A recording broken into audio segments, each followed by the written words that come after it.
BPBD Kabupaten Batanghari belum pastikan perpanjangan siaga karhutlah. Akibat kekeringan, petani di Kabupaten Tanjung Jabung Timur putuskan untuk menghentikan sementara penanaman padi.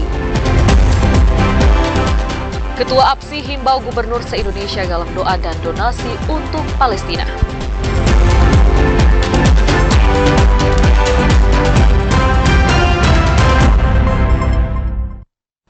Assalamualaikum warahmatullahi wabarakatuh. Terima kasih saudara, Anda masih menyaksikan Jambi Hari Ini, edisi Minggu 5 November 2023. Ya, selain 3 topik utama tadi, tim redaksi kami telah menyiapkan sejumlah informasi penting dan menarik lainnya untuk Anda.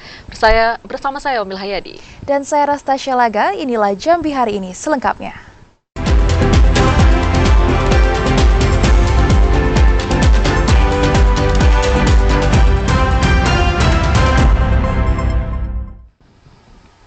Mengawal informasi hari ini, saudara, sebanyak 300 titik panas yang menjadi indikasi potensi kebakaran hutan dan lahan di wilayah Kabupaten Sarolangun terdeteksi sepanjang Januari hingga akhir Oktober 2023. Titik panas yang menyebabkan kebakaran hutan dan lahan masih terdeteksi di wilayah Kabupaten Sarolangun dalam 1 pekan terakhir, meski sebagian wilayah sudah diguyur hujan. Kepala Bidang Kedaruratan dan Logistik BPBD Sarolangun, Yen Aswadi, mengatakan titik panas di Kabupaten Sarolangun masih terpantau di sejumlah wilayah yang masuk daerah rawan karhutla. Bahkan di sepanjang periode Januari hingga akhir Oktober, terdata sekitar 300 titik panas yang menghanguskan sekitar 235 hektar lahan. Kasus kebakaran hutan dan lahan setiap tahun selalu terjadi di wilayah Kabupaten Sarolangun. Namun karhutla tahun 2023 ini yang meliputi area hutan dan perkebunan serta lahan menjadi karhutla terluas dengan jumlah titik panas terbanyak dalam siklus 5 tahunan. Jumlah titik spot 300-an dari bulan Januari sampai bulan Oktober ini masih menyebar di dalam kabupaten. Terakhir berapa banyak Bang yang dalam 1 pekan ini? 1 pekan ini lebih kurang ada sekitar 12 titik spot. Di lokasi di mana? Menyebar, ada yang di air hitam, Mendiangin, dan Selang Beterapan. BPBD Sarolangun terus mengimbau masyarakat untuk tidak melakukan pembakaran dengan alasan apapun, karena dampaknya sangat besar bagi lingkungan dan masyarakat luas. Edi Kusnadi, TVRI Jambi, melaporkan. Saudara, pasca batas akhir status karhutla 31 Oktober lalu, Badan Penanggulangan Bencana Daerah Batanghari belum dapat memastikan perpanjangan status karhutla karena masih menunggu instruksi dari Satgas Karhutla Provinsi Jambi. Meski status siaga karhutla di Kabupaten Batanghari telah berakhir pada 31 Oktober lalu, namun BPBD belum memberikan kepastian diperpanjang atau tidaknya siaga karhutla tersebut. Karena pihak BPBD masih akan melihat kondisi kejadian karhutla di Batanghari, sekaligus menunggu laporan perkembangan cuaca dari BMKG maupun Satgas Karhutla Provinsi Jambi. Sekretaris BPBD Batanghari Samra Lubis mengatakan, saat ini situasi titik panas belum sepenuhnya hilang dan masih saja ditemukan. Bahkan upaya pemantauan di setiap titik rawan karhutla terus dilakukan petugas di lapangan. Kita lihat kondisi dulu sesuai dengan arahan mungkin dari Satgas Provinsi. Apa kita perpanjang ataukah kita melanjutkan ya? Nah, kalau kita perpanjang tentu ada konsekuensinya. Nah, tentu kalau tidak kita lanjutkan ada juga konsekuensinya. Kalau kita perpanjang tentu penanganan lapangan itu mesti kita laksanakan secara masif.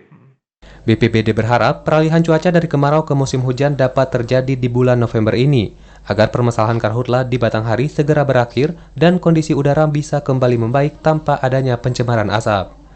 Adi Juniawan, TVRI Jambi, melaporkan. Sementara itu, saudara, musim kemarau tahun ini di luar prediksi kalender petani, di mana jelang akhir tahun para petani belum melakukan masa tanam kedua karena belum memasuki musim penghujan. Besar petani di Desa Lagan Ulu, Kecamatan Geragai, Kabupaten Tanjung Jabung Timur memutuskan untuk menghentikan sementara penanaman padi. Pasalnya, pada bulan November ini seharusnya sudah mulai melakukan masa tanam. Namun musim kemarau di tahun ini berjalan lebih panjang dari perkiraan kalender petani. Salah seorang petani payung mengatakan, pada musim kemarau ini petani menghentikan sementara penanaman padi. Karena mayoritas lahan pertanian di Kecamatan Geragai adalah sawah tada hujan, yang pengairannya sangat tergantung pada turunnya hujan, sehingga ketika musim kemarau maka para petani kesulitan untuk mendapatkan air untuk mengairi lahan persawahan. Jika dipaksakan menanam padi, dikhawatirkan kekeringan mengakibatkan gagal panen atau busuk. Kini mayoritas petani beralih menanam tanaman palawija, terutama buah-buahan semangka, kacang panjang, kangkung hingga timun yang tidak membutuhkan banyak air. Musim kemaraunya agak panjang, jadi belum bisa nanam. Entah nanti kalau bulan-bulan 12 nanti bisa banyak air ya ditanam. Pokoknya enggak pakai di manual, cuman itu ditabur biasanya kayak gitu. Kemarin nggak tahu kalau kemarau panjang, Pak. Kalau memang kemarin tahu kemarau panjang, mungkin kami tanamin kacang hijau kayak gitu kan bisa, apa jagung manis kayak gitu. Petani sebelumnya sempat menanam padi pada musim tanam pertama, dikarenakan masih turunnya hujan pada waktu tersebut. Namun hasil panen padi tidak maksimal. Selain tengah memasuki fenomena El Nino, kondisi tersebut disebabkan serangan hama wereng coklat menjelang masa panen pada bulan April hingga September lalu. Viva Patria, TVRI Jambi melaporkan. Informasi lainnya, Saudara, harga cabai di Kota Jambi meningkat signifikan, mencapai Rp70.000 per kilogram. Pemerintah Provinsi Jambi akan melakukan intervensi agar harga cabai kembali normal. Harga cabai di pasar tradisional Angsoduo Kota Jambi melonjak drastis. Bahkan harga cabai rawit merah mencapai Rp70.000 per kilogram dari harga sebelumnya yang hanya Rp40.000 per kilogram. Pemerintah Provinsi Jambi angkat bicara terkait tingginya harga cabai. Pemprov Jambi akan melakukan intervensi sehingga harga cabai kembali normal, salah satunya operasi pasar dan mencukupi kebutuhan masyarakat. Pemerintah Provinsi Jambi juga akan melakukan koordinasi dengan daerah pemasok untuk mencukupi jumlah pasokan di Provinsi Jambi. Kepala Dinas Perindustrian dan Perdagangan Provinsi Jambi, Kemas Fuad, mengatakan mahalnya harga cabai dikarenakan dampak El Nino yang menyebabkan kurangnya jumlah pasokan. Kita lihat kondisi salah satu bahan pokok seperti cabai merah sudah naik, ya merangkak naik. Nah, jadi kita sesuai dengan yang program yang sudah kita tetapkan bersama melalui DPID Provinsi Jambi sesuai dengan arahan Bapak Pimpinan Gubernur Jambi bersama Bapak Gubernur juga, dan juga kita selalu rapat kontinu rutin pada saat hari Senin. Nah, insya Allah itu kita sikapi lagi. Kita akan ada operasi pasar pasti. Sementara untuk kebutuhan bahan pokok lainnya seperti bawang merah, minyak goreng masih cukup stabil. Termasuk jumlah pasokan beras yang masih tersedia di gudang Bulog Provinsi Jambi. Joko, TVRI Jambi melaporkan. Sementara itu, Saudara, petugas kesehatan dari Puskesmas Kecamatan Hamparan Rawang, Kota Sungai Penuh melakukan fogging di Desa Larik Kemahan. Fogging dilakukan untuk memberantas perkembangan nyamuk yang dapat menyebabkan penyakit demam berdarah. Tugas kesehatan dari Puskesmas Kecamatan Hamparan Rawang, Kota Sungai Penuh melakukan fogging atau pengasapan di Desa Lahik Kemahan, Kecamatan Hamparan Rawang, Kota Sungai Penuh. Fogging bertujuan untuk membasmi nyamuk pembawa penyakit demam berdarah atau DBD. Sejumlah selokan maupun rumah warga dilakukan pengasapan oleh petugas agar nyamuk yang bersarang di tempat yang lembab dan di tempat genangan air bisa mati. Kepala Puskesmas Hamparan Rawang, Romi Wijaya, mengatakan dalam 10 bulan terakhir terdapat 10 kasus DBD di wilayah kerja Puskesmas Hamparan Rawang. Melalui fogging ini, perkembangan nyamuk Aedes aegypti bisa dibasmi. Untuk kasus DBD yang ada di wilayah kerja Puskesmas Rawang yang mencakup ada 10 desa, itu kalau dari Januari sampai dengan kondisi terakhir, itu kita ada sekitar 9 kasus. Tetapi terjadi peningkatan itu di bulan Agustus. Nah, dari bulan Agustus terjadi peningkatan yang cukup signifikan terhadap kasus demam berdarah ini. Mungkin salah satu penyebabnya adalah karena adanya perubahan cuaca yang ekstrim. Kita sama-sama ketahui bahwa dari bulan Agustus itu kita mengalami perubahan cuaca di mana terjadi kemarau yang panjang. Nah, itu salah satu yang menyebabkan terjadinya peningkatan kasus demam berdarah ini. Romi juga mengajak masyarakat untuk menerapkan pola hidup bersih dan sehat serta menutup rapat-rapat tempat penampungan air agar perkembangan nyamuk pembawa penyakit DBD dapat diatasi. Ilwan, TVRI Jambi melaporkan. Sebagai bentuk solidaritas kemanusiaan, Ketua APPSI Al-Haris yang juga Gubernur Jambi mengimbau gubernur dan masyarakat se-Indonesia untuk berpartisipasi dalam menggalang donasi maupun doa untuk warga Palestina.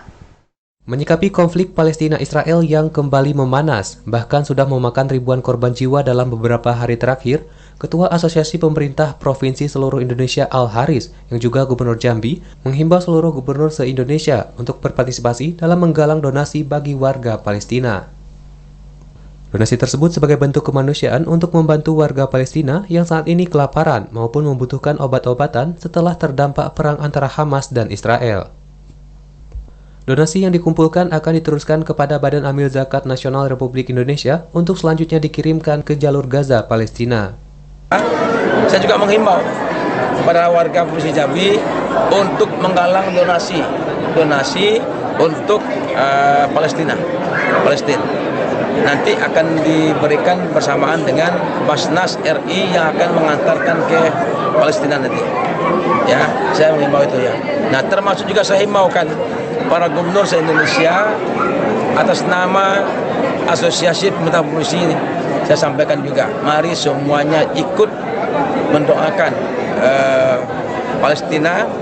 Yang kedua, mari kita juga ikut memberikan donasi untuk saudara kita yang kondisinya kelaparan, kemudian obat-obatan dan sebagainya, pakaian yang mereka kondisinya lagi susah.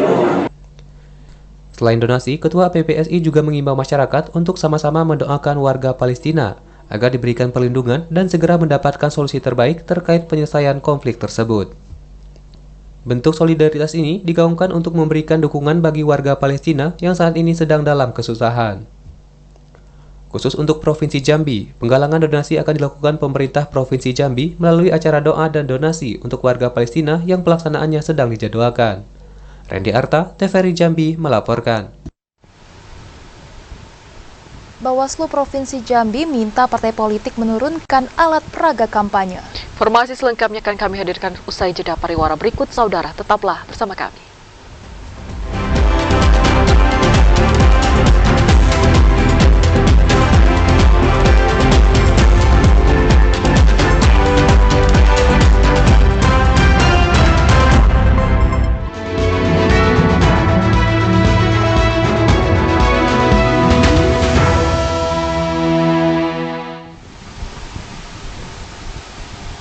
Anda kembali bersama kami dalam segmen Cerdas Memilih. Saudara, Bawaslu Kabupaten Muaro Jambi membuka posko pengaduan sengketa pasca KPU menetapkan DCT DPRD Muaro Jambi. Posko pengaduan ini berlangsung selama 3 hari yang berakhir pada 8 November mendatang. Daftar calon tetap calon legislatif pada pemilihan umum serentak tahun 2024 untuk Dewan Perwakilan Rakyat Daerah Kabupaten Muaro Jambi telah ditetapkan oleh Komisi Pemilihan Umum Daerah Kabupaten Muaro Jambi. 466 caleg ditetapkan sebagai daftar calon tetap atau DCT. Meski KPU telah menetapkan DCT, namun tidak menutup kemungkinan jumlah DCT akan berkurang atau bertambah dari yang telah ditetapkan. Untuk itu, Badan Pengawas Pemilihan Umum Kabupaten Muaro Jambi saat ini telah membuka posko pengaduan bagi caleg maupun peserta pemilu yang menemukan kejanggalan dalam proses penetapan DCT. Posko pengaduan dibuka di kantor Sekretariat Bawaslu selama 3 hari jam kerja, dimulai tanggal 6 sampai 8 November besok. Dimulai dari permohonan, nanti permohonan akan kita akan kita proses menjadi kita tingkatkan nanti kalau memang dilanjutkan ke proses mediasi. Kemudian setelah itu baru kalau mediasi tidak selesai nanti kita lanjutkan dengan mekanisme adjudikasi. Bawaslu Muaro Jambi akan segera menindaklanjuti apabila ada pengaduan sengketa pasca penetapan dan pengumuman daftar calon tetap. Peran serta masyarakat sangat membantu keberlangsungan suksesnya pemilu yang baik. Hazam Afnan, TVRI Jambi melaporkan. Informasi lainnya, Saudara, Bawaslu Provinsi Jambi minta partai politik segera menurunkan alat peraga kampanye atau APK. Apabila tidak segera diturunkan, tim gabungan akan menurunkan APK mulai 7 November mendatang. Bawaslu Provinsi Jambi mengimbau seluruh partai politik segera menurunkan alat peraga, baliho dan spanduk caleg yang mengandung unsur kampanye. Imbauan ini dilakukan untuk menertibkan seluruh atribut caleg yang memiliki unsur kampanye yang mulai marak terpasang. Anggota Bawaslu Provinsi Jambi Ari Juniarman mengatakan, pihaknya telah memberikan sosialisasi kepada seluruh partai politik agar segera menurunkan atribut baliho ajakan kampanye sebelum 7 November mendatang. Tadi barusan kita melakukan rapat koordinasi dengan seluruh partai politik dan bakal calon anggota DPD dan dihadiri oleh LO, yang mana kita menyampaikan himbauan dan ketentuan terkait larangan dan kegiatan yang boleh dilakukan pasca ditetapkan DCT tanggal 4. Ari Juniarman mengimbau kepada seluruh partai politik maupun calon legislatif untuk tidak memasang baliho maupun spanduk yang mengandung unsur kampanye sebelum masa kampanye. Apabila ditemukan, Bawaslu akan segera memanggil parpol dan caleg untuk menindaklanjuti temuan pelanggaran. Ashar, TVRI Jambi melaporkan. Saudara, pasca penetapan dan pengumuman daftar calon tetap calon legislatif peserta pemilu 2024 Kabupaten Sarolangun, maka KPUD Sarolangun menghimbau parpol dan caleg untuk tidak melakukan kampanye di luar jadwal. Komisi Pemilihan Umum Daerah KPUD Sarolangun telah menetapkan 367 orang daftar calon tetap calon legislatif untuk memperebutkan 30 alokasi kursi DPRD Kabupaten Sarolangun di 4 daerah pemilihan, yakni daerah pemilihan Dapil 1 terdiri dari Kecamatan Sarolangun dan Kecamatan Batin 8, daerah pemilihan 2 atau Dapil 2 Kecamatan Pauh, Kecamatan Air Hitam, Kecamatan Mandiangin, dan Kecamatan Mandiangin Timur. Sementara daerah pemilihan atau Dapil 3 Kecamatan Pelawan dan Kecamatan Singkut, dan Dapil 4 terdiri dari Kecamatan Limun, Kecamatan Cerminan Gedang, serta Kecamatan Batang Asai. Ketua Komisi Pemilihan Umum KPUD Sarolangun Ahmad Mujadid mengatakan, semua partai politik peserta pemilu dan para caleg sudah diimbau dan diminta untuk bisa menahan diri agar tidak melakukan kampanye sebelum tahapan kampanye dilaksanakan. Belum dibolehkan untuk mengadakan kampanye APK, tapi APS boleh. Nah, terkadang pemahaman rekan-rekan ini terkait APK dan PS ini disamakan. APS itu alat peraga sosialisasi, APK alat peraga kampanye. APS itu hanya foto dan nama. Kalau misalnya APK itu ajakan untuk memilih logo partai, nomor urut, dan segala macam. Masa kampanye pemilu 14 Februari 2024 akan dimulai 25 hari setelah penetapan DCT, yakni dari tanggal 28 November hingga 10 Februari 2024. Edi Kusnadi, TVRI Jambi melaporkan. Saudara, pasca penetapan DCT 4 November 2023, KPU Bungo menyerahkan surat keputusan penetapan daftar calon tetap ke partai politik peserta pemilu 2024. Parpol dan caleg diminta tidak melakukan kampanye sebelum tahapan kampanye berlangsung. Komisi Pemilihan Umum Kabupaten Bungo terbitkan surat keputusan penetapan daftar calon tetap atau DCT untuk pemilihan legislatif DPRD Kabupaten Bungo. Penyerahan surat keputusan DCT berlangsung di aula kantor KPU Bungo. Komisioner KPU Bungo Hardianus mengatakan, dari berita acara pleno penetapan DCS menjadi DCT hingga diterbitkan SK-nya, terjadi beberapa perubahan, baik perubahan untuk nomor urut, pergantian calon legislatif, hingga pindah daerah pemilihan. Untuk proses penetapan daftar calon tetap berjalan sangat lancar, begitu juga pasca penetapan DCT kemarin. Jika ada permasalahan, maka parpol dipersilahkan melapor ke Bawaslu baik secara langsung maupun melalui aplikasi sistem informasi penyelesaian sengketa yang sudah di-launching Bawaslu RI. Ya, harapan kita dari KPU kepada partai politik dan calon legislatif nantinya agar mematuhi peraturan-peraturan yang ada untuk ke depan akan ada pemasangan alat peraga kampanye dan juga nanti ada kemudian yang diberikan oleh KPU. Setelah penetapan DCT, KPU Bungo menghimbau setiap caleg untuk menahan diri agar tidak melakukan kampanye sebelum masanya, yakni mulai tanggal 28 November mendatang. Muriandi, TVRI Jambi melaporkan. Sementara itu, saudara, pada tanggal 4 November kemarin, Komisi Pemilihan Umum Kabupaten Tebo mengumumkan sebanyak 331 daftar calon tetap pada pemilihan legislatif tahun 2024 mendatang. Setelah dilakukan tahapan pencermatan, Komisi Pemilihan Umum Kabupaten Tebo pada tanggal 4 November kemarin menyampaikan daftar calon tetap yang memenuhi syarat. Sedikitnya ada 331 calon yang bertarung memperebutkan kursi legislatif pada pemilu 2024. Jumlah tersebut terdiri dari 210 calon laki-laki, 121 calon perempuan. Ketua KPU Kabupaten Tebo Atiul Paudiah menyampaikan bahwa terdapat 331 bacalek yang kemudian ditetapkan menjadi calon legislatif melalui keputusan KPU Tebo nomor 180 tahun 2023 dan dinyatakan memenuhi syarat. Seluruh calon legislatif tersebut tersebar di 4 daerah pemilihan yang sudah ditetapkan oleh KPU Kabupaten Tebo. Terdiri dari Dapil 1 meliputi wilayah Kecamatan Tebo Tengah, Sumai, dan Rimbo Ilir dengan jumlah 9 kursi DPRD. Dapil 2 meliputi Kecamatan Tengah Ilir, Tebo Ilir, dan Muaro Tabir dengan jumlah 8 kursi DPRD. Lalu Dapil 3 meliputi Kecamatan Rimbo Bujang, Rimbo Ulu memiliki 10 kursi DPRD. Terakhir Dapil 4 meliputi Kecamatan Tujuh Koto Ilir, Tebo Ulu, dan Serai Serumpun sebanyak 8 kursi DPRD. Intizam, TVRI Jambi melaporkan. Saudara PJ Bupati Bahyuni Deliansyah mengingatkan agar ASN tetap tegak lurus menjaga netralitas pada tahapan pemilu 2024. Bagi mereka yang kedapatan berbelok akan dikenakan sanksi yang telah tertuang pada PP nomor 37 tahun 2004. Jelang masa kampanye pemilihan umum tahun 2024 yang dimulai pada 28 November mendatang, pejabat Bupati Muaro Jambi Bahyuni Deliansyah meminta agar aparatur sipil negara di lingkungan pemerintah Muaro Jambi menjaga netralitas dan memelihara prinsip dalam menjalankan roda pemerintahan. PJ Bupati mengingatkan ASN memiliki pedoman PP nomor 37 tahun 2004 yang di dalamnya terdapat sanksi bahkan yang melanggar dapat diberhentikan secara tidak hormat.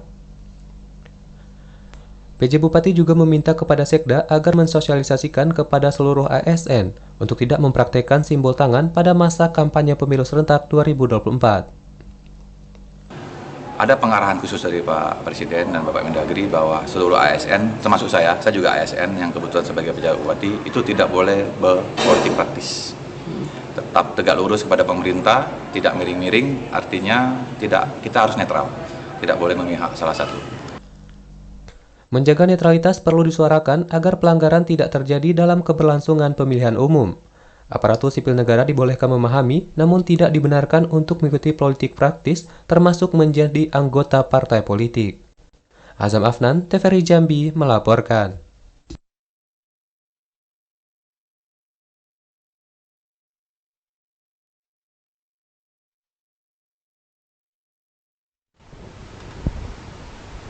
Usai jeda, kami akan kembali dengan sejumlah informasi penting dan menarik lainnya. Di antaranya Kementerian Agama Republik Indonesia usulkan juara MTQ dan STQ nasional jadi PNS atau P3K.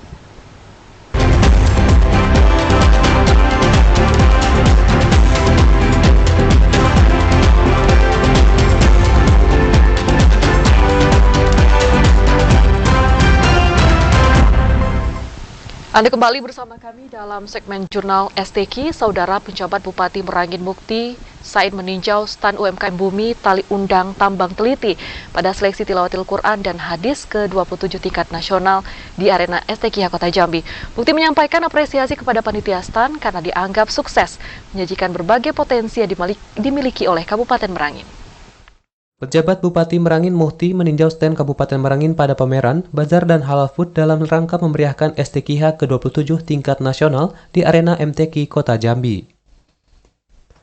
Stand Kabupaten Merangin ini memamerkan produk UMKM khas Bumi Tali Undang Tambang Teliti, mulai dari aneka kerajinan tangan seperti tas anyaman, batik khas Merangin, aneka makanan seperti glamai, abon ikan patin, dan aneka minuman mulai dari kopi, sari buah, serta produk-produk lainnya. Selain itu, Merangin juga memamerkan minyak kepayang khas Merangin dan madu hutan asli. Stand Merangin pada pameran bazar dan halal food tersebut diapit oleh stand DKI Jakarta dan stand Provinsi Kepulauan Riau. Setiap harinya, stand Merangin selalu ramai didatangi para pengunjung. Mudah-mudahan dengan ada stand Merangin ini, ya, masyarakat banyak melihat, sehingga keinginan masyarakat Provinsi Jambi untuk melihat geopark ini semakin ramai, sehingga Merangin semakin terkenal, produk UMKM-nya semakin meningkat. Nah, tentu multiplier efek dari itu semua, tentu pertumbuhan ekonomi yang kita harapkan. PJ Bupati merasa bangga atas kinerja panitia stand pada event akbar tersebut. Apalagi stand memamerkan berbagai potensi yang dimiliki Kabupaten Merangin. Pada kesempatan itu, PJ Bupati juga meminta petugas penjaga stand agar mempromosikan Geopark Merangin yang saat ini telah resmi diakui oleh UNESCO. Ramadan Cerbita Kasa, TVRI Jambi melaporkan. Turut berjuang dan berkontribusi membumikan Al-Quran di tanah air, Kementerian Agama Republik Indonesia akan mengusulkan juara MTQ dan STQ nasional bisa menjadi PNS maupun P3K melalui jalur afirmasi. Kementerian Agama Republik Indonesia akan mengusulkan juara Musabaqah Tilawatil Quran dan seleksi Tilawatil Quran tingkat nasional bisa menjadi pegawai negeri sipil maupun pegawai pemerintah dengan perjanjian kerja atau P3K. Dirjen Bimbingan Masyarakat Islam Kemenak RI Kamarudin Amin mengatakan, usulan tersebut dilakukan sebagai bentuk perhatian serius pemerintah melalui jalur afirmasi. Untuk afirmasi jalur PNS akan diupayakan Kemenak melalui Menpan RB. Sementara untuk P3K akan diupayakan melalui afirmasi pada pemerintah daerah. Pengusulan ini tentunya tergantung dari kemampuan pemerintah daerah maupun kementerian untuk selanjutnya memberikan persetujuan. Pengusulan PNS maupun P3K diupayakan Kemenak untuk memberikan perhatian lebih bagi anak-anak di tanah air yang telah berjuang dan berkontribusi membumikan Al-Quran. Kemenak optimis usulan tersebut dapat terrealisasi secepatnya melalui upaya serius dari berbagai pihak. Apapun caranya tentu disesuaikan dengan kondisi masing-masing daerah ya. Kami hanya mengusulkan, ya nanti kita serahkan kepada pemerintah daerah masing-masing, termasuk juga pemerintah pusat untuk bisa bersama-sama memberikan perhatian kepada anak-anak Indonesia, anak-anak kita yang berhasil dan berkontribusi untuk bangsa. Bisa memungkinkan itu Pak, untuk diusulkan seperti itu? Ya kita berharap demikian, insya Allah mudah-mudahan bisa mendapatkan. Pengusulan juara MTQ maupun STQ nasional bisa menjadi PNS atau P3K, menjadi angin segar untuk pelaksanaan STQH nasional ke-27 yang saat ini berlangsung di Provinsi Jambi. Randy Arta, TVRI Jambi melaporkan. Saudara, perhelatan seleksi Tilawatil Quran dan Hadis Nasional ke-27 tahun 2023, di mana cabang Musabaqah Hafalan Hadis sudah memasuki babak final. Perhelatan STQH Nasional ke-27 cabang Musabaqah Hafalan Hadis golongan 100 hadis dengan sanad dan 500 hadis tanpa sanad memasuki babak final. Masing-masing golongan diikuti 3 peserta laki-laki dan 3 peserta perempuan. Sanad merupakan urutan orang yang meriwayatkan hadis dari tingkat sahabat hingga ke Rasul. Salah satu peserta final perwakilan Provinsi Jambi Zulfikar Ali Akbar mengatakan, berkat doa, usaha, latihan, dan kerja keras bisa masuk final. Semua tidak lepas dari dukungan masyarakat dan pemerintah Provinsi Jambi. Alhamdulillah, bersyukur kepada Allah karena bisa masuk final. Berkat doa, usaha, serta giat berlatih pagi, siang, malam, beserta berkat Provinsi Jambi yang telah memberikan fasilitas kepada kami. Ketua Dewan Hakim Abustani Ilyas mengatakan, peserta seleksi memiliki kemampuan yang sama dari setiap perwakilan provinsi, sehingga penilaian cukup sulit dan ketat. Ya, kita memang memposisikan hafalan itu yang tertinggi nilainya, makanya diberikan nilai itu 50. Sedangkan tajwid itu 25, fasaha juga 25. Jadi kumulatifnya itu adalah 100. Ya, tapi bagaimanapun hafalan tetap kita kedepankan, memiliki nilai terbaik, dan inilah agak susah untuk menilai dalam artian begitu mantap anak-anak kita dalam penguasaan hafalannya. Pada setiap penilaian, terdapat 9 Dewan Hakim perwakilan dari berbagai provinsi di Indonesia. Untuk menjaga netralitas, Dewan Hakim tidak mengetahui asal dari para peserta seleksi. Seperti diketahui, penentuan penilaian Musabaqah Hafalan Hadis secara berurut pada nilai tertinggi bidang tahfiz, kemudian tajwid. Apabila nilai masih sama, maka dilakukan penampilan ulang yang tempat dan waktunya ditentukan oleh Dewan Hakim. Kakanwil Kemenak Provinsi Jambi Zostafia mengatakan, pelaksanaan STQH Nasional ke-27 semua sudah berbasis digital, sehingga penilaian cukup cepat dan akurat. Hingga saat ini tidak ada komplain dari semua peserta. Kemudian dalam pelaksanaan kegiatan-kegiatan lomba di masing-masing venue itu berlangsung dengan baik. Dan beberapa hari ini kita sudah melakukan peninjauan dan semuanya bisa berlangsung baik. Sementara itu peserta final yakni perwakilan dari Provinsi Jambi, Sumatera Selatan, Sumatera Utara, Riau, Sulawesi Tengah, Sulawesi Utara, DKI Jakarta, Jawa Barat, dan Jawa Timur. Yazid Santoso, TVRI Jambi melaporkan. Sorotan lainnya, Saudara, penjabat Wali Kota Jambi akan secara resmi dilantik pada 7 November 2023 setelah masa jabatan kepala daerah terpilih berakhir. Gubernur Jambi Al-Haris mengkonfirmasi bahwa penjabat Wali Kota Jambi akan diisi oleh pejabat dari Kemendagri. Gubernur Jambi Al-Haris mengkonfirmasi penjabat Wali Kota Jambi akan diisi oleh penjabat dari Kementerian Dalam Negeri. Pelantikan akan dilakukan pada 7 November 2023 setelah masa jabatan kepala daerah terpilih berakhir. Hal ini diungkapkan Gubernur usai pelantikan penjabat Bupati Kerinci di Auditorium Rumah Dinas Gubernur Jambi. Ada dua usulan yang berbeda antara Ketua dan Wakil Ketua DPRD Kota Jambi. Ditengarai menjadi pertimbangan Kemendagri untuk memilih pejabat dari pusat. Namun Gubernur menegaskan bahwa pejabat Wali Kota Jambi yang nantinya dilantik tugasnya sama seperti pejabat kepala daerah lainnya. PJ Wali Kota maupun PJ Bupati sama-sama bertugas untuk menjalankan amanah Undang-Undang Nomor 23 Tahun 2014. Khususnya dalam memastikan kondisi yang aman dan kondusif untuk mengawal pemilu maupun pilkada serentak 2024. Meski bukan berasal dari daerah, Gubernur meminta masyarakat untuk mendukung PJ Wali Kota yang ditunjuk dalam upaya mendorong percepatan pembangunan. Memang dari Kemendagri ya? Iya. Karena memang kemarin ada dua usulan dari DPRD Kota. Itu ada dua usulannya berbeda, gitu ya. Ketua, wakil ketua. Nah, itu juga mungkin jadi pertimbangan Kemendagri agar ini ditunjuk. Tapi saya kira siapapun PJ sama saja. Karena semua penjabat bupati wali kota itu tugasnya menjalankan amanah Undang-Undang 23 2014, termasuk dalamnya menjalankan amanah untuk mengawal pemilihan pileg dan pilkada serentak.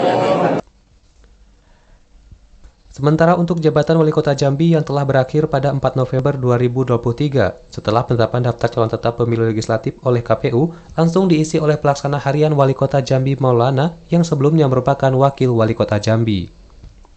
Randy Arta, TVRI Jambi melaporkan.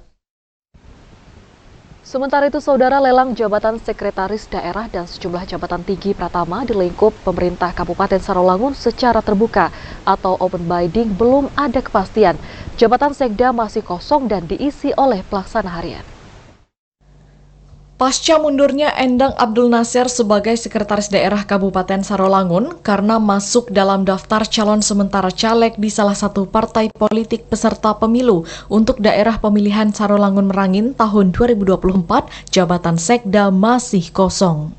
Selain jabatan sekda, 7 jabatan tinggi pratama atau eselon 2 di lingkup Pemkab Sarolangun jelang akhir tahun 2023 juga ditinggal pensiun. Penjabat Bupati Sarolangun Bahril Bakri mengatakan saat ini belum bisa memastikan kapan proses lelang jabatan dilakukan, namun akan tetap dilakukan karena jabatan sekda merupakan jabatan tertinggi dan sangat strategis di kalangan ASN. Untuk melakukan lelang jabatan terbuka, pihaknya masih melakukan koordinasi dengan pemerintah Provinsi Jambi maupun pemerintah pusat agar tidak salah langkah dalam mengambil keputusan. Kami akan melakukan job fit per bulan pertama dari Pak Gubernur sampaikan. Setelah job fit baru kami akan lakukan seleksi terbuka. 7 jabatan eselon 2 yang akan dilakukan lelang terbuka, yakni jabatan staf ahli Bupati, Kepala Dinas Perhubungan, Kepala Badan BKPSDM, Kepala Disnaker Trans, Kepala Dinas Ketahanan Pangan, dan Kepala Bapeda. Edi Kusnadi, TVRI Jambi melaporkan. Saudara, BKPSDM Kabupaten Tanjung Jabung Barat saat ini masih menunggu juknis jadwal ujian seleksi P3K. Mengacu jadwal dari BKN Pusat, pelaksanaan ujian P3K dimulai dari tanggal 10 November hingga 20 Desember. Namun untuk Tanjung Jabung Barat belum terdapat jadwal pasti ujian P3K. Ujian melalui sistem Computer Assisted Test atau CAT bagi calon pegawai pemerintah dengan perjanjian kerja atau P3K untuk Kabupaten Tanjung Jabung Barat hingga saat ini belum dapat dijadwalkan. Jika sesuai BKN, maka jadwal ujian P3K dimulai dari tanggal 10 November hingga 4 Desember. Namun untuk Kabupaten Tanjabar masih menunggu juknis dan jadwal pasti ujian CAT P3K. Ujian P3K dipastikan akan dilaksanakan di Kota Jambi dan tidak dapat dilaksanakan di Kota Kuala Tungkal. Kabid Pengadaan Status dan Informasi Kepegawaian Siti Rahman Husin mengatakan, di Tanjab Barat ada 2.448 peserta yang akan mengikuti ujian seleksi kompetensi CAT. Terdiri dari 3 formasi, yakni tenaga guru, kesehatan, dan tenaga teknis. Sementara yang dibutuhkan hanya 2.196 formasi P3K. Seleksi jadwal ini, kalau sesuai ya. Kemarin kan sudah ada penyesuaian jadwal dari pelaksanaan seleksi TSN tahun anggaran 2023 ini. Untuk pelaksanaan seleksi kompetensinya itu tanggal 10 November sampai dengan 4 Desember 2023. Cuman kita kan belum mengetahui ini Kabupaten Tanjung Jabung Barat itu di dapat jadwalnya tanggal berapa. Di tanggal berapa. Cuman dari jadwal itu dari 10 November sampai dengan 4 Desember. Mungkin kalau sesuai rencana terjadwal tuh kita diadakan di Jambi mungkin jauh di Jambi ya. Di Jambi. BKPSDM juga mengingatkan peserta jangan percaya oknum yang memanfaatkan momen dapat meluluskan P3K, sebab pelaksanaan ujian kompetisi P3K dilaksanakan secara transparan, dan nilai hasil ujian langsung keluar dan dapat dilihat melalui monitor komputer setelah melaksanakan ujian P3K. Didi Haryadi, TVRI Jambi, melaporkan.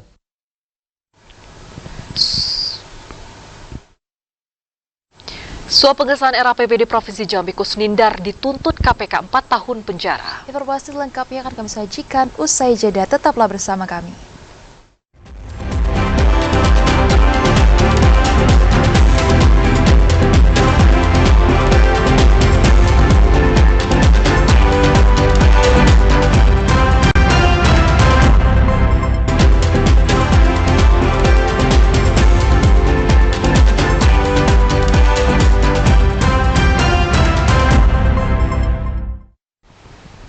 Anda kembali bersama kami dalam Jambi hari ini. Saudara mantan anggota DPRD Provinsi Jambi Kusnindar dituntut jaksa KPK dengan hukuman 4 tahun kurungan penjara dan denda 600 juta rupiah.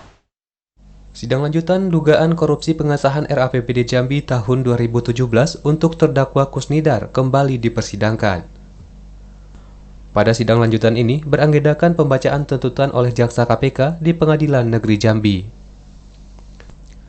Jaksa KPK menyatakan terdakwa Kusnindar terbukti bersalah dengan turut serta terlibat dalam kasus suap pengesahan RAPBD Provinsi Jambi tahun 2017 dan dijatuhi tuntutan 4 tahun kurungan penjara serta hukuman tambahan dengan membayar uang pengganti sebesar 600 juta rupiah. Dan bila tidak membayar uang tersebut diganti masa hukuman 3 tahun kurungan penjara.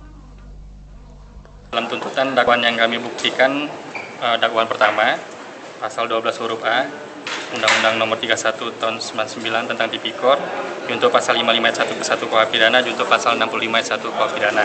Untuk lamanya pidana badan, terdakwa Kusnindar kami tuntut pidana badannya pidana penjara selama 4 tahun. Kemudian untuk pidana denda 200 juta rupiah apabila tidak dibayar diganti dengan kurungan selama 3 bulan. Dengan dituntutnya terdakwa Kusnindar, majelis hakim memberikan batas waktu hingga 15 November mendatang untuk membacakan vonis yang nantinya akan dibacakan majelis hakim untuk terdakwa Kusnindar. Ashar, TVRI Jambi melaporkan. Saudara tersangka kasus korupsi Kasbank BRI Unit Kayu Aro, Yogi, dipindahkan ke Lapas Jambi. Pemindahan tahanan ini guna mengikuti proses persidangan di Pengadilan Tipikor Jambi. Tim penyidik dari Kejaksaan Negeri Sungai Penuh memindahkan tersangka kasus korupsi penggelapan kas Bank Rakyat Indonesia Unit Kayu Aro ke Lapas Negeri Jambi. Pemindahan tersangka Yogi berkaitan dengan adanya penetapan jadwal persidangan atas tersangka Yogi oleh Pengadilan Tipikor Jambi. Kasih Intel Kejari Sungai Penuh Andi Sugandi Darmansyah mengatakan, pemindahan tersangka kasus korupsi dari Rutan Sungai Penuh ke Lapas Jambi guna memudahkan proses persidangan. Antara tersangka akan dihadirkan dalam persidangan di Pengadilan Tipikor Jambi. Selama berada di Jambi, tersangka akan dititipkan di Lapas Jambi. Menginformasikan ke kawan-kawan pada hari ini tim Jaksa Penuntut Umum Kejaksaan Negeri Sungai Penuh mendapat surat penetapan persidangan dari Majelis Hakim Pengadilan Tindak Pidana Korupsi Jambi untuk menyidangkan perkara atas nama terdakwa Yogi dalam kasus terkait dengan tindak pidana korupsi pada Bank BRI Unit Kayu Aro. Tersangka Yogi telah melakukan penyimpangan kas Bank Rakyat Indonesia unit Kayu Aro yang merugikan negara hingga mencapai 8,7 miliar rupiah. Ilwan, TVRI Jambi melaporkan. Beralih ke informasi lain, Saudara Balai Konservasi dan Sumber Daya Alam BKSDA Jambi mengajak masyarakat untuk peduli dan melestarikan flora dan fauna. Provinsi Jambi memiliki flora yang tak kalah menarik dengan provinsi lainnya seperti gajah dan harimau Sumatera. Cinta Puspa dan Satwa Nasional atau HCPSN. Peringatan HCPSN itu bertujuan untuk meningkatkan perlindungan dan melestarikan flora dan fauna di Indonesia. Terkait hal itu, Balai Konservasi dan Sumber Daya Alam BKSDA Jambi mengajak masyarakat untuk meningkatkan kepedulian, merawat dan melestarikan flora dan fauna. Salah satunya gajah Sumatera. Saat ini populasi gajah Sumatera terus berkurang, hanya sekitar 200 ekor, dan populasi harimau hanya 162 ekor. Kasubag Tata Usaha BKSDA Jambi Teguh Sriyanto mengatakan, tak hanya fauna, Provinsi Jambi juga memiliki flora yang tak kalah menarik lainnya, yakni bunga Rafflesia yang jenisnya tidak ada di daerah lain. Keanekaragaman hayati yang sangat tinggi itu perlu kita jaga, kita lestarikan dan kita selamatkan. Melalui prinsip konservasi, yang pertama itu perlindungan, kita bisa lakukan melalui kita juga patroli dan penegakan hukum apabila satwa liar atau tumbuhan yang dilindungi diperdagangkan. Teguh Sriyanto berharap peringatan Hari Cinta Puspa dan Satwa Nasional dapat mengajak masyarakat sadar dan peduli untuk menjaga flora dan fauna. Joko Adli, TVRI Jambi melaporkan. Saudara, Taman Hutan Kota Jambi turut berkontribusi dalam menjaga dan melindungi flora dan fauna. Ini salah satu tujuan dari peringatan Hari Cinta Puspa dan Satwa Nasional pada 5 November. Peringatan Hari Cinta Puspa dan Satwa Nasional selalu diperingati pada 5 November. Hal tersebut bertujuan untuk meningkatkan kepedulian, perlindungan, dan pelestarian terhadap flora dan fauna. Terkait hal itu, Taman Hutan Kota Jambi turut berkontribusi dalam peringatan Hari Cinta Puspa dan Satwa Nasional. Salah satunya, menjaga dan memelihara pohon dan satwa yang mulai punah. Kepala Taman Hutan Kota Jambi Ezi Emilda mengatakan, hutan kota juga sebagai salah satu sarana konservasi dan perbaikan ekosistem. Ada sebanyak 169 jenis pohon yang ditanam di hutan kota tersebut, 200 batang diantaranya pohon bulian yang mulai langka. Selain pohon langka, hutan kota juga menjaga dan memelihara satwa, diantaranya rusa, kijang, dan berbagai jenis hewan unggas lainnya. Hal tersebut bertujuan untuk menjaga dan memelihara satwa yang dilindungi agar tetap terjaga. Peran hutan kota salah satunya adalah konservasi keanekaragaman hayati dan ekosistem di dalamnya. Bisa kami katakan untuk saat ini hutan kota Muhammad Sabki merupakan salah satu sumber makanan untuk satwa liar yang berkeliaran di sekitar hutan kota. Selain satwa liar, kita di sini juga memelihara beberapa jenis satwa sebagai bentuk cinta kita terhadap satwa di Kota Jambi khususnya. Pada peringatan Hari Cinta Puspa dan Satwa Nasional ini, masyarakat juga diminta untuk menjaga dan melestarikan pohon dan satwa, di antaranya dengan tidak menebang pohon dan lain sebagainya. Joko, TVRI Jambi melaporkan. Informasi tadi sekaligus menutup perjumpaan kita di Jambi hari ini. Terima kasih atas perhatian dan kebersamaan Anda. Saya Omil Hayadi. Dan saya Rastasya Laga beserta seluruh kerabat kerja yang bertugas pamit undur diri. Wassalamualaikum warahmatullahi wabarakatuh dan sampai jumpa.